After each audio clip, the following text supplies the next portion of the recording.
اعوذ باللہ من الشیطان الرجیم بسم اللہ الرحمن الرحیم۔ ناظرین السلام علیکم۔ انشاءاللہ آج ہم 16واں روزہ کے وظائف و عبادات سیکھیں گے۔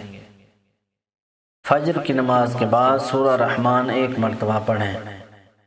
فضیلت، نبی کریم صلی اللہ علیہ وسلم نے ارشاد فرمایا کہ میں نے یہ سورہ رحمان جنوں پر تلاوت کی۔ جب اس آیت پر پہنچا فَبِأَيِّ آلَاءِ رَبِّكُمَا تُكَذِّبَانِ، تو انہوں نے کہا اے ہمارے رب، ہم تیری نعمتوں میں سے کسی بھی شے کو نہیں جھٹلاتے، سب تعریفیں تیرے لیے ہیں۔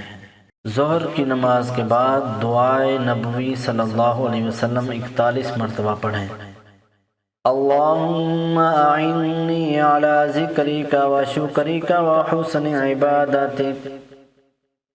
اللہم اعنی علی ذکرک و شکرک و حسن عبادتک۔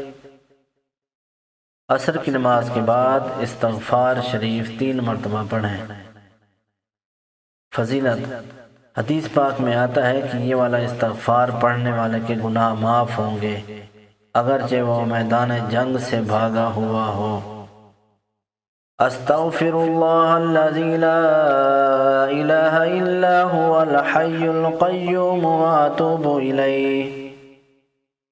استغفر اللہ الذی لا الہ الا هو الحی القیوم واتوب الیہ۔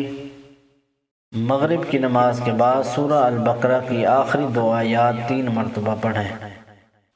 فضیلت، فرمان نبوی صلی اللہ علیہ وسلم ہے جو شخص سورہ البقرہ کی آخری 2 آیتیں رات میں پڑھے گا وہ اسے کفایت کریں گی۔ بسم اللہ الرحمن الرحیم۔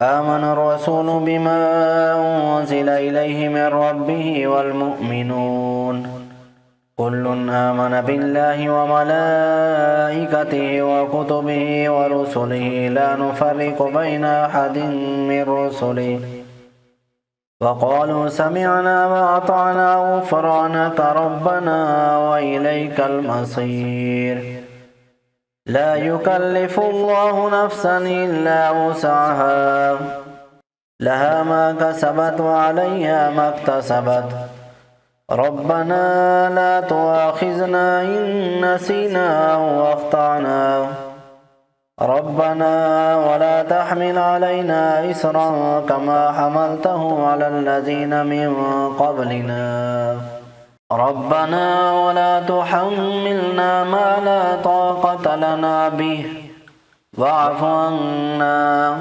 واغفر لنا وارحمنا أنت مولانا فانصرنا على القوم الكافرين۔ عشاء کی نماز کے بعد سورہ مزمل 1 مرتبہ پڑھیں۔ مزید وظائف کی ویڈیوز دیکھنے کے لیے ہمارے چینل کو سبسکرائب کریں۔